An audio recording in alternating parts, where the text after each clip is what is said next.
build my gallows and build them high. Makes a long time climbing before I die. I want the chance. Hello everybody, welcome to Longbangers. I'm Matty and joined by Colin. Hello. And Academy Director Steve Kean. Steve, how are you doing? Superb, really good. We got off to a great start there. Your job title wrong. Thanks very much for joining us. It's a wee bit unusual for us to not be doing a podcast over Zoom. So in fact, Colin and I have never recorded in person. Sean Maloney.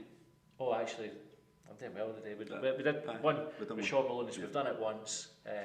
It's the first time we've been down here at the training centre. So I appreciate you taking time out of your day to join us. How did you end up at Hibs? What's been your route here? Good question to start with. Well, I've been here just over a year. Really, one of the main reasons I ended up was when Jack Ross was manager.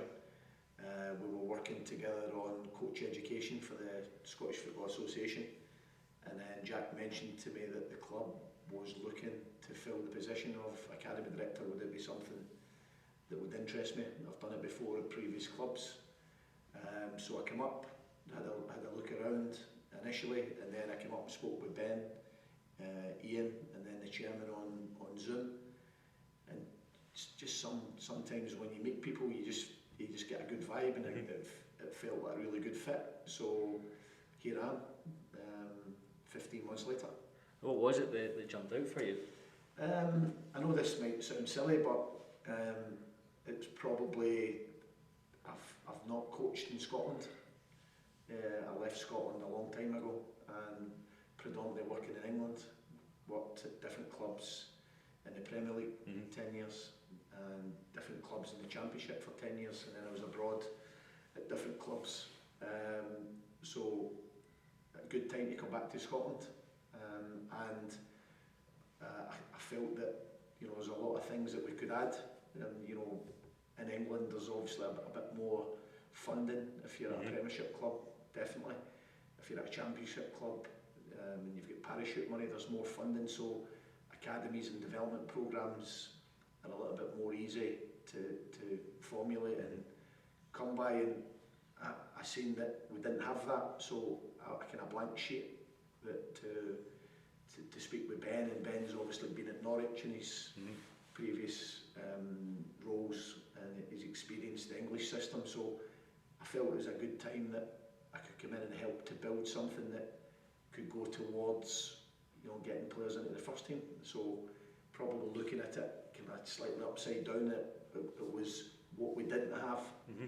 I felt was a positive because I've had experience of being at clubs where we've had more staff, we've had a bigger games programme, we've had extra teams. We've added a development team in this year that we never had when I arrived, so probably looking at it a little bit kind of upside down, and thought, well, I've got experience of bringing things to that side of the club that we don't have. How big a challenge is it when you've got, so I suppose the biggest clubs in England with all the money, they can come and look at all the players in Scotland as well, so you're competing against them plus the two big clubs in Scotland.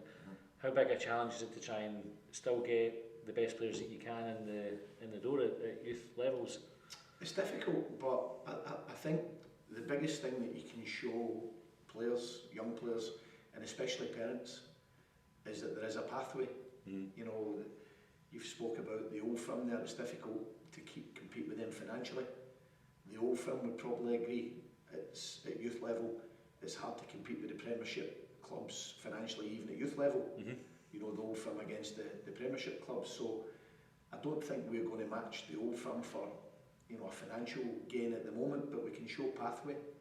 And I think what we're starting to see now is lads from the academy break, this 2004 group that won the under-18 championship last year, now competing tomorrow night against Dortmund in this youth tournament. That's great, but the bigger thing is some of those players starting to poke their head into the first team squad, and more importantly, some of them getting on the pitch, like Oscar McIntyre, Josh O'Connor, getting onto the pitch and having an effect, and for the fans to actually see that it's not just a youth team to compete in a tournament, it's a youth team to produce players to play in the first team. That's our job to get them in there. So if we can show parents, listen, come to Hibs, Look at Josh O'Connor, look at Ethan Laidlaw, look at Murray Aitken, look at Murray Johnson, all these guys that are in the first team squad. If you go to the old firm, that might be a little bit more difficult because it might be more of a glass ceiling. Will they get up to an under 18, under 19 level and they don't manage to get into the first team? The biggest drum that we can beat is showing parents that we can get their boys into the first team. And in terms of, like, you say you've been here like just for a year, what sort of changes have you made or new things have you put in? Well, I think the first thing to mention is, there's a lot of good people here. There was a lot of good people here before I arrived, and we've added a few coaching staff. We've added the extra team. As I said, the development team wasn't there. We wanted to keep the players in the building longer. We didn't want to loan them out as early. We wanted to coach them more.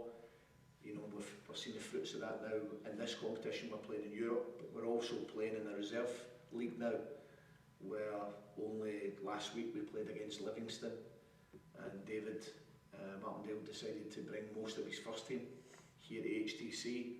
So our under 19 team, preparing for the Dortmund game tomorrow, end up playing against a Livingston team that's got 2,400 first team appearances. Wow, why did they do that? I think just they don't really have a lot of young players, so I think sometimes he takes most of his first team, plays them on a Tuesday afternoon, right, gives them a full game, with a Wednesday off, and that was a perfect preparation for us because we're playing against men, experienced players leading up to a European massive game. And the biggest thing that was the advantage was the managers here, the assistant managers here. So for the gaffer and Macker and Dave Gray and Adam and Stuart, the goalie coach, for them all to see our young boys playing against men and against a first team squad, you can't get any better than that, because if you can compete and do well against them, it's showing the first team staff that the boys are close. It's one thing going up to a club that's full of players who are lads same age, and doing well, and not that winnings matters as much at youth level, but if you're beating teams in the same age group, does that really show that they're ready? Yeah. But can you go and beat a first team, or certainly a group or a team that's full of first team players? Yeah. That can show that they're there or thereabouts. The development team, you said, has come in that we never had before. What are the advantages of having a development team? I think the main advantage is you can make decisions later. So if you don't have that team, at the end of their under 18 season, we really have to say to the manager, do you see any of these under 18 players impacting your first team squad next season? Now normally the answer is no, because I've been in that position myself when I've been a manager at clubs and you're looking at a really young youth squad. It's hard to see them in another 18 months, so you make the decision then. Whereas if we can keep them in for another year, a year is a long, long time at that age group. And then what happens is they get the opportunity to train with the first team. At certain times when the first team might have the starting 11 on a recovery session, so you've got the substitutes and they're asking for 9-10 players. We mirror their schedule and they all get a chance to go up and train with the first team subs, and the managers take that session, and the assistant manager and the gaffer and Macker and can really look at them in detail and go, well, wait a minute, these are decent. That's the advantage. You keep them in house. Whereas if you loan them out, if there's not that other team and you loan them out, then what happens is the loan club don't really want them to play friendlies with us, don't really want them to train too much.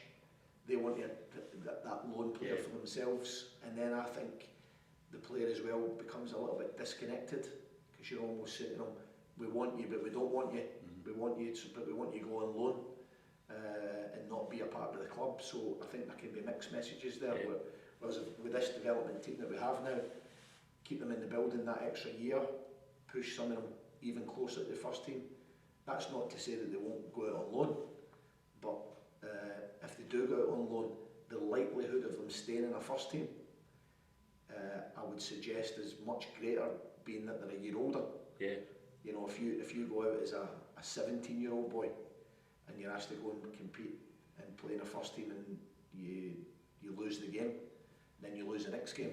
The manager of that loan club's thinking, well, I need to go back to something a bit more reliable, and do they go with the 17-year-old boy that's on loan, or do you go with the 35-year-old guy you know you can rely on?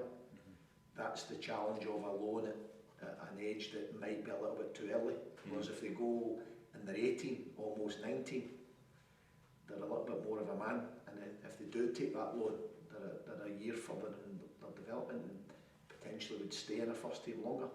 So see, when we talk about the development team, then as it is now, Yeah. are we talking, it's effectively the under-19s that are It's playing the Dortmund tomorrow? It's the under-19s plus one or two. You Right. know, we've got Runa Hauge, who's a development player. Yeah. We've got Tom Carter, a goalkeeper who's too old Okay. to play in the team. We've since loaned Kyle, but Kyle McClellan wouldn't be able to play anyway because we took him too late. There is certain stipulations where you have to be inside the club for 6 months, and if you're older than 2002, you're too old for this year. Okay.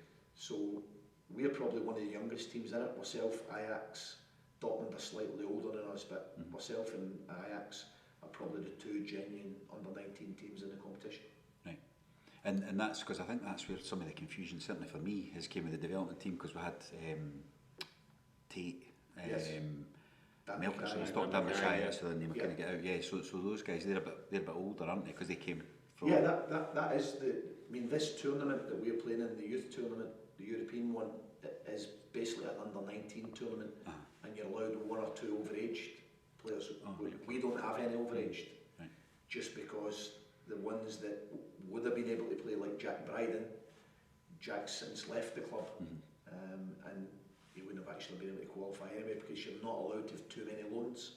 He was loaned out to Edinburgh City. You're not allowed to loan a player and then bring him back for this competition. But on the age bracket, Jack would have qualified, but he since went to Queen of the South. So this is a genuine under-19 team playing in this European. And is that the reason that also all those rules and regulations around eligibility and that? Is that why some of these guys in the 19s haven't maybe went out and loaned this season so they can focus on that? Yes, because if we had loaned them out now, they wouldn't have been able to play in this competition, because you need to have them back in, and we need to put this squad into UEFA to say that they are at this moment in time in-house and they're not loaned to any other club. That makes sense. How important is the Champions League competition to the club or to the, I suppose, attracting players to the club? I think it's important, but I don't think it's as important as seeing players in the first team, the first team squad. It is important because I think it shows that, you know, we have a team that and a club that's competing at the level with some of the biggest clubs in youth development. You know, if you're competing against Man Cities and, you know, Dortmunds and Molders and Nantes, all these ones that, you know, a couple of them have played already, have a production line of development. It shows that we're competing, and that's all it is. It's not to say we're better or, you know, we're inferior. It shows that we can compete, and that means we're doing things the right way. To have that amount of players that can go abroad over two legs and beat those type of sides that have got pedigree and winning tournaments and playing in tournaments at that level. So it shows that, you know, we're doing things the right way. And it must be good for the players as well. We were at the Molde game, remember, when we had the West Stand, and the bottom tier was sort of almost full, it felt quite full. Yeah. Had the singing section in behind the goals, and Yeah. it looked like the players had a rare old time. Well, they don't, believe it or not, that game was some of the lads' first time actually ever on Easter Road. You know, in a match, they had one session before it, but because we don't play, we're reserve games there, and now in the Youth Cup of old, used to be you had to play at your own stadium. You don't have to now, so that was actually the first time they were on the pitch.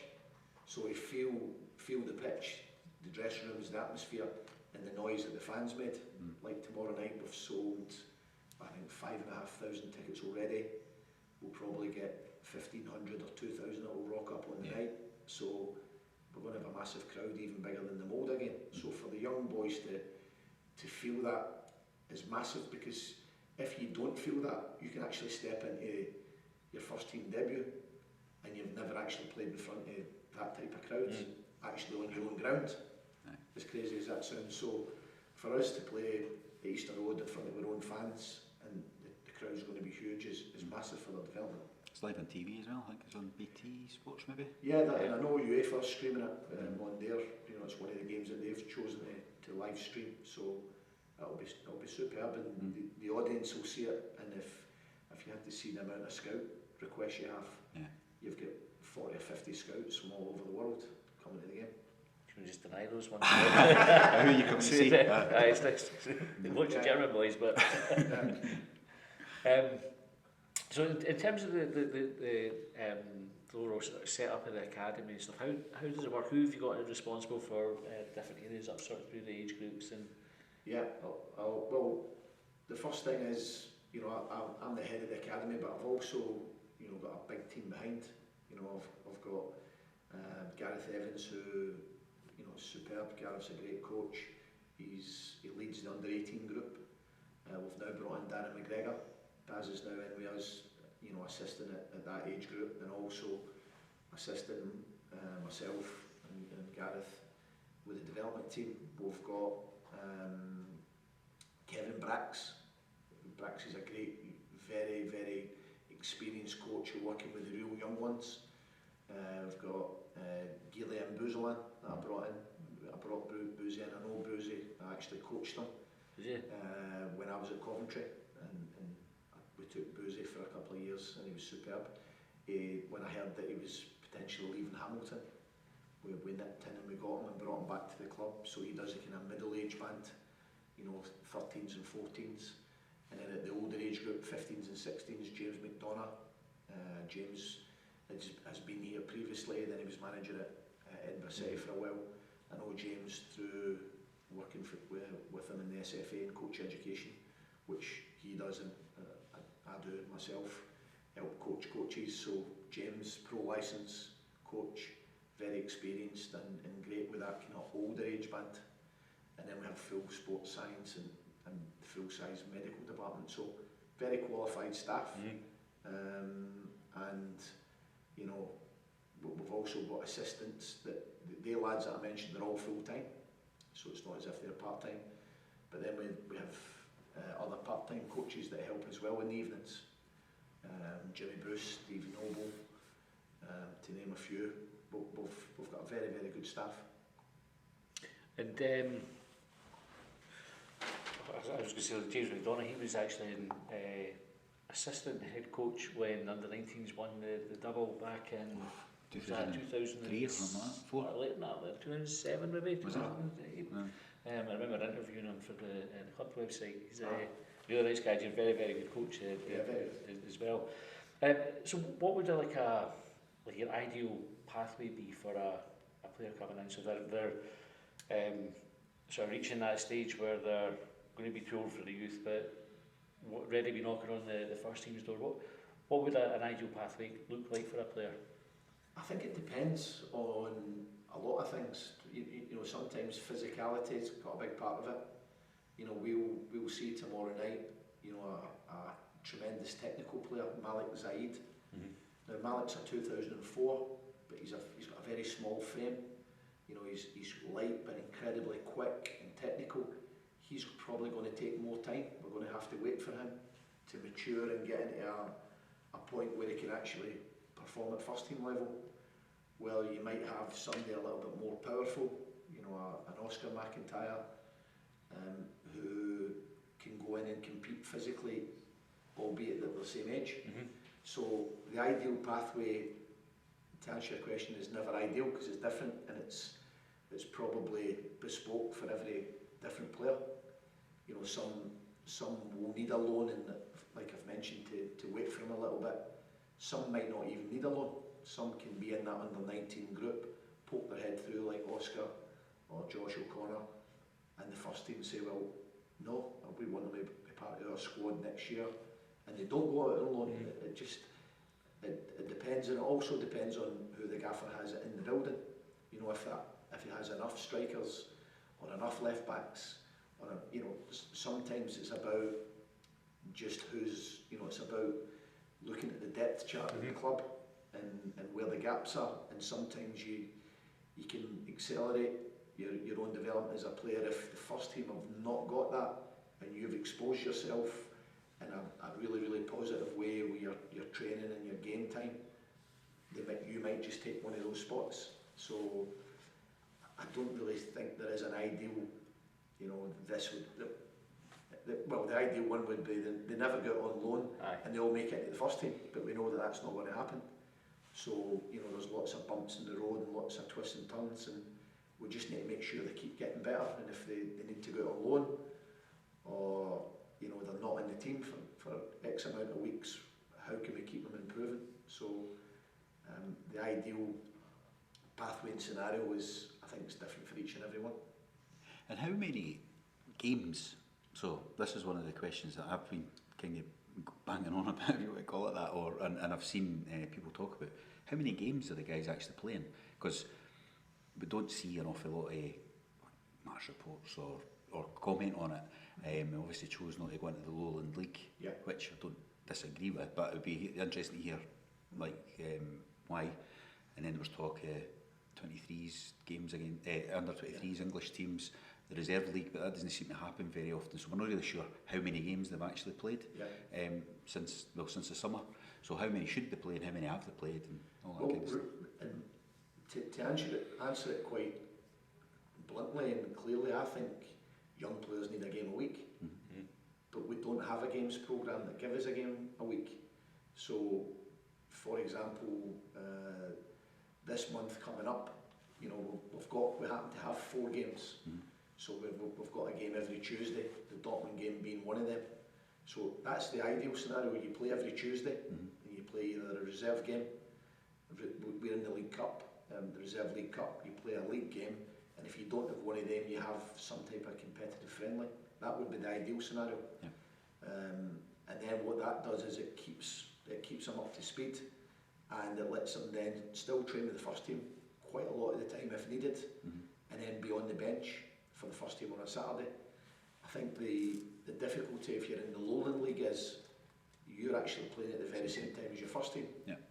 So you can't actually be playing for your Lowland League team and on the bench at the same time. So if we can get it right, and I don't think we've got enough fixtures at the moment, but if we can get it that we've got a game every Tuesday, or certainly nearly almost every Tuesday, so that they're in that groove, and we've seen it.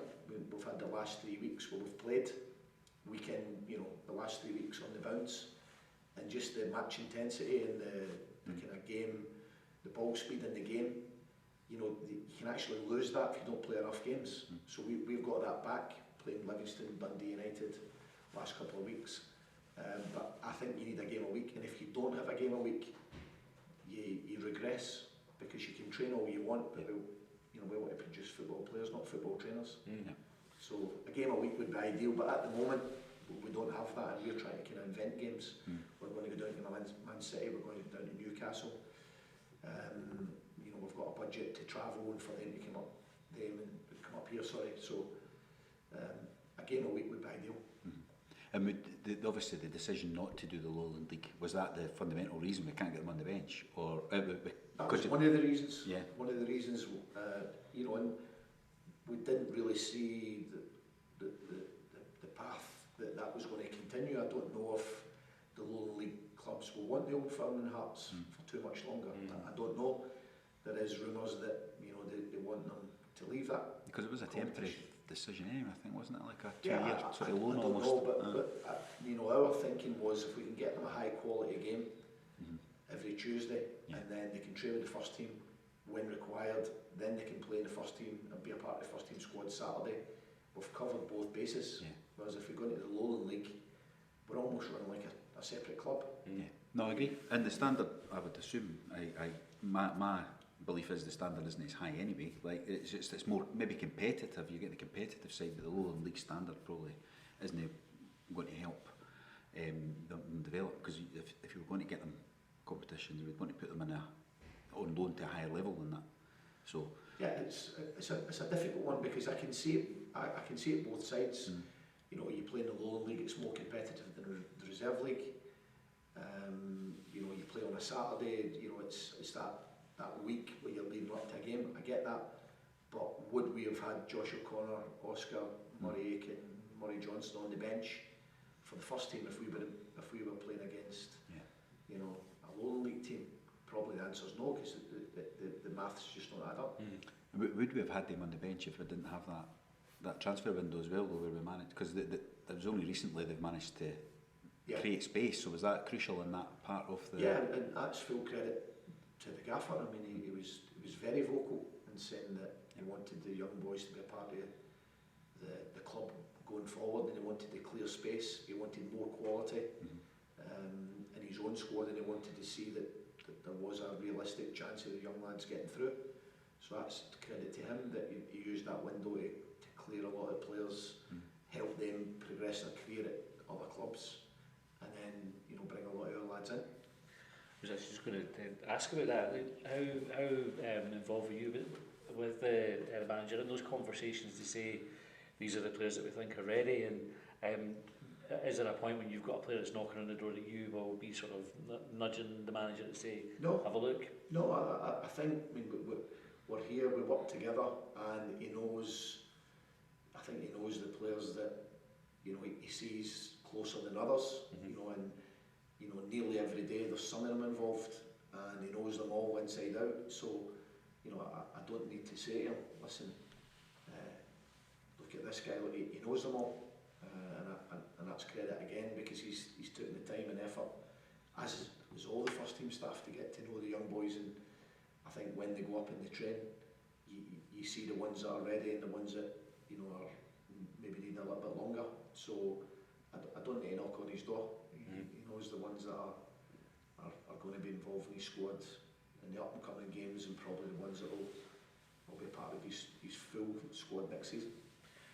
We were talking in the car about the different models that different clubs have for their setup. So I know some of the Premiership teams will really bother with like an extensive youth team. Hibs invest heavily in it. And we were speaking earlier about that competition you have for players with particularly Rangers and Celtic, but with Hearts and Aberdeen will come into the equation as well. Would there be a case to be made for scaling back what we do and trying to pick up the players who don't make the grade at Rangers and Celtic? Because I think Josh Doig, the boy Aaron Hickey, was one that fell out of the Celtic system. Hearts picked him up and then played him first team, and he got a good sale on him. Josh Doig, that came to us from falling out the Hearts system. I think Porteous was at Celtic. Porteous, I think, was at Celtic as well. Is there an argument to say that actually there could be anyway, there's an alternative to the way that we do it at the moment? Is it being considered? I think there's always an alternative, but I would suggest that, you know, a club of our stature wants to have the highest category academy that's possible, the same as Hearts, the same as the Old Firm, and certainly you want to have an academy because our first team want to be competing in Europe, and to compete in Europe you need to have that highest qualification of academy. So I think that's the first thing. The second thing is, I think if you have the best academy possible, you can rival. Certainly we wouldn't want Hearts to have a higher graded academy than us, and we want to be saying to the boys who live in Edinburgh that the Old Firm are after, well, come to our academy, here's our track record, you know, and just walk down our corridor and see all the academy graduates that all made their way into the first team, you know, Scott Brown and Stephen Whittakers and Tomo, and, you know, some that are still here, you know, Louis Stevenson, Paul Hanlon, you know, now we can add Brian Porteous, who's came through, you know, Josh Doig, who's an academy player, Josh Campbell, who's scoring hat-tricks. You know, we had 5 academy players and 3 on the bench last home game. So I think if you go away from having a really, really top-end academy, you don't attract them in the first place. And if you're taking players that's been released, you might get lucky and you might get 1 or 2. But I think if you're on the front foot and you're saying, you know, we've got a top academy and you're bringing them in at the first team, you hopefully showcase them and they produce for as long as possible. And then if they're top notch, like we've seen before, English clubs will come calling, you know, and you'll get, you know, the rewards that the English game can offer Scottish clubs, which is, you know, much more money than we can generate because of the TV money down there. Yeah. So I would see that a club of our stature should have a top academy, which I think we have. How young do we start the scouting? We've just got a new group that's just came in, so basically they're under 10. Right. We actually have them younger in the pre-academy, but they're not allowed to sign until they are basically under 11, 10-year-olds. Yeah. But we have them in the pre-academy programme. They come in and they train and they play games at festivals, and you know, they actually trained for the first time and played for the first time on Sunday.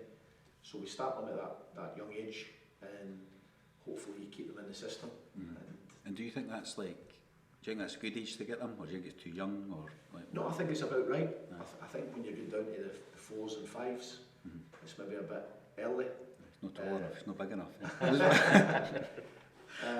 And you know, we've got great facilities here, so we can bring them in and we can coach them. We've got good staff, as I've mentioned. We've got a great catchment area.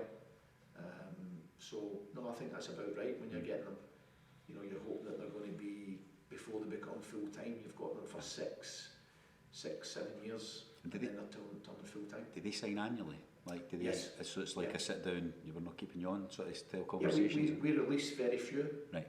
We tend to find, which is the same in most academies, I must say, across the whole England and the UK. If you get them in young and you get the right ones, and you can, you know, work with them. Yeah. You don't really need to release too many. You can work with them and they'll have their ups and downs, but we don't release many. So I've seen the programmes on. They were on Sky 1, or whatever that channel's called now, and Channel 4 just last autumn. Crystal Palace and another club, I can't remember, and at Watford maybe, and they were showing you the thing. It's just wee laddies, and they're sitting down every year getting the, I hope I get another year, you know, and it's quite a lot of pressure you're putting on like primary school age kids. Yeah, and you know, the parents as well. Yeah, because the commitment for the parents. I mean, our lads are here, you know, Monday, Wednesday, Thursday, and then for the older lads who play on a Friday night, for the younger lads who play Saturday, Sunday. Yeah. So 4 contact times where the parents have got to get them here. You know, probably wait for them for those 2 hours, get them back. You know, it's a massive commitment to try and keep them in the system. But you know, the rewards are there, and we think we can improve every player, and hopefully they play for us. And if they don't, hopefully they can still find a career in professional football. Yeah. And is the boys and the girls side totally separate? No, the girls use the HTC, but they're not you know, we don't have a girls academy under, you know, my department. The girls department and girls first team are under their umbrella, but they train here. They were training here this morning, actually, the ladies. But that's slightly separate, even though we use the same training facility. How does our setup compare with other Scottish clubs? I think it compares well. You know, I mean, the Old Firm have got bigger budgets than we have. But as far as us being competitive, you know, you only need, it's never about results, you know, but when you do look at results, you can see that, you know, at almost every age group, we're competitive, where we might win by an odd goal, we might lose by an odd goal. So we're competitive right through from the youngest right up to the oldest. But really the kind of acid test is how many get through at the end, and how many become professional players, and from those professional players, how many make it out there onto the grass. Is there targets for that? Like, have you Yeah, got? we've got KPIs. Yeah. We've got KPIs that we try and, you know, make sure we try and stick to and try and get them through. But ultimately, you know, it's about the manager believing in the young boys, and if you've got a manager that believes in them, then you know they'll get through. And you know, we've got a manager at the moment that's publicly said that he wants to give them a chance, and he's done it. Yeah. So, you know, he gets fans on side as well. you know, the laddies coming through, like certainly at Hibs. Definitely, it's something the fans like to see, isn't it? Yeah. Yeah, but it's, I mean, the gaffer had it himself, you know, as a young player, you know, when you get a chance and you get in, you know, and you're given that opportunity, then I think then when you become a coach, an assistant and a manager, you always want to get the young boys in. You know, I've had it myself at different clubs I've been at, been involved with the academy and then moved up with the first team. I think if you can bring the young lads through, it's a kind of double-edged sword because you actually save money on your own budget. If you're bringing one through that's already in the system on a smaller salary, you might be able to save that on, you know, having to go out and get a more established player. You know, so you're looking within first and then going, oh good, I've got 2 or 3 or 4 there, I can save that money and I can go and that other X amount of pounds might be the difference from you getting somebody other than going to Dundee United or Aberdeen. So I think managing the budget, you know, when you're at first team level with the young boys in mind, if there's a very good crop, then you can be wise with your budget. Yeah, and so obviously you ideally they'd play a game a week, but that's not been happening. But it's recently there's 3 games in a row or 4 games in a row, whatever it's been. Is for the rest of the season, is there going to be more games? Yes. Will they be publicised a bit more? Do you want people to come and watch if they can? We want as many people to come to see us. Did you play we here have. at the We play City? play here at HTC. We, in all honesty, we've made sure we're not overcooked as far as we didn't want too many games lead because we've been in this European competition. We didn't want to be, you know, burnt out by the time it gets to the kind of critical time. But you know, we'll make sure, and we're filling in the blanks, if you like, with the Tuesdays we don't have a game at the moment. We'll certainly be going down to England a few times, and English clubs will be coming up here. Just give Martindale a bell if we're stuck. No, it's just because I think, like, as I say, they've obviously been playing games. Yeah. But I'm thinking, no, I'll never hear about them. So it's like, and then I would assume as part of the preparation, you would want them playing in front of people, right? You've already mentioned they've not many of them played on the big stadium and stuff. So it maybe be good to for more awareness of it. For people to know, and it's helping prepare the boys, isn't it? I think so. Having said that, I think to play at Easter Road would be difficult. You know, I think all clubs, not only us, you know, you look at some, the Old Firms pitches, you know, the pitches can't take that amount of traffic, so I don't think we would be playing too many. We're playing this competition tomorrow, but certainly the pitches out there are great, so you know, we'll try to play a game a week from now to the end of the season. Good. And from a personal point of view for you, Steve, what's the next thing for you to kind of tick off the list at Hibs? What would you want to be like your next milestone achievement?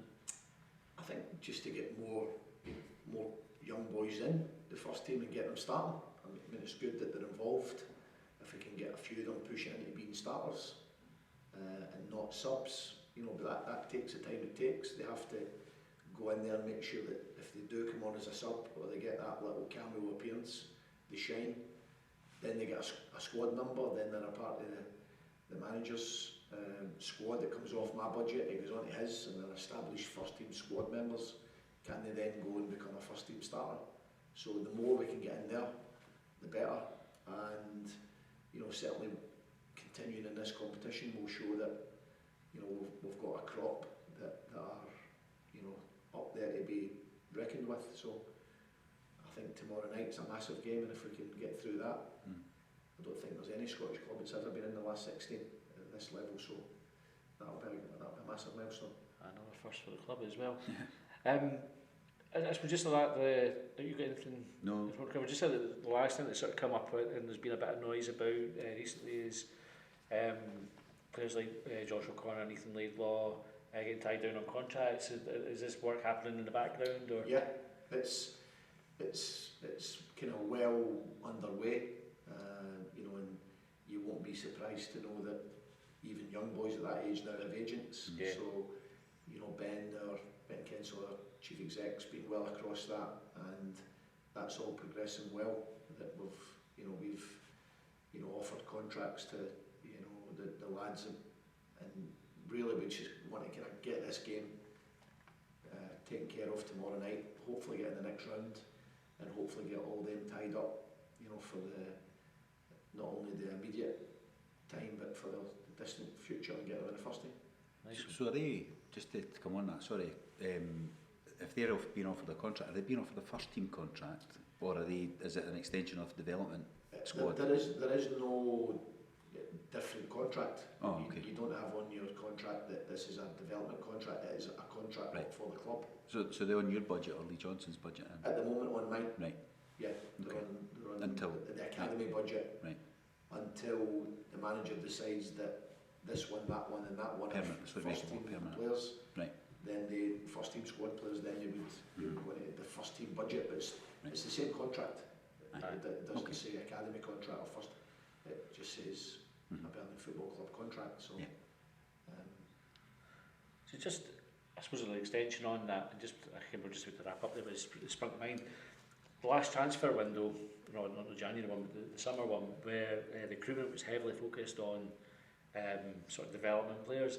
And some of the players, when we announced the sign, it was like this is a development player. So Hauge, for example, came on, or Kyle McClellan, very, very clear in the literature that came out, was a development player. Melkerson came in, I think, same age, but was first team. Del Ferry, development.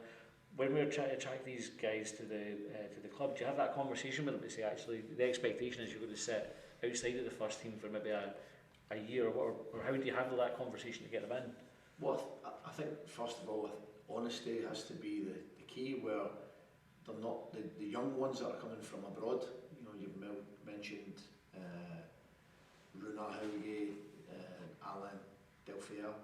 It's you're coming to be a part of a squad that if you do well, you might have the opportunity then to step up into the first team squad. Yeah. So that they don't come and think, well, I thought I was going to be in the first team dressing room, and I thought I was going to be training in the first team, when you're actually training with the development team, which is an extension of the academy, and it's in between academy and first team. I think you need to let them know, which they were all aware of that, and then some of them will progress, some of them it might frustrate them that they've not made the jump into the first team, and then seek other moves away from the club, you know, where they might get first team games. So that's the danger of taking a loan player, a foreign player from a different country and bringing them in where they might want to progress a little bit more quickly than they actually are. It's just interesting, it was really the first time that I can remember the club trying something like that. And it's hard, obviously, it's early days because it's only a year down, or even a year down the line, to see what the fruits of that labour are. It created a bit of noise, didn't it, in on the message boards and stuff like that, because it was that we're spending money on this and we're not going to see, and then when the first team go through a bad patch, it's like, well, we spent all the money, on the academy, so the development. But yeah, so it's just like try unblur those lines a bit, but it's The thing is as well, some of those lads that have since left, they'll leave on loan to other clubs with a fee already agreed. So they might have not made their first team, they might be going to another club, but if that other club wants them, then we'll be getting money at the end of it. So it'll be replenished and it'll go back into the coffers of the club. It's not a case where we've brought players in, they've not got into our first team, and that's going to waste or cost money. It'll come back in again if they go on to do well. Just like value in the exercise, even if they don't hit our first team, they still pay Yes, for it. there's a value. EJ came over from United States. He's now gone back to Austin. We have a figure already agreed that if they want to take him after the loan, what they'll have to pay us. So that there is a way where we can bring in and develop, trying to get them in the first team. But if they don't quite get there, other clubs take them and we earn money as well. Cool. You anything No, you need to? I'm done. I think that's Steve. So I appreciate your time this No afternoon. problem, Like my I said, it's probably not the most interesting thing that you'll do today, but we appreciate you doing it anyway. My pleasure. I enjoy it. County line I pledged upon. Well, they trailed me down when I broke free. I drank all the whiskey in Tennessee. I don't drink what I know.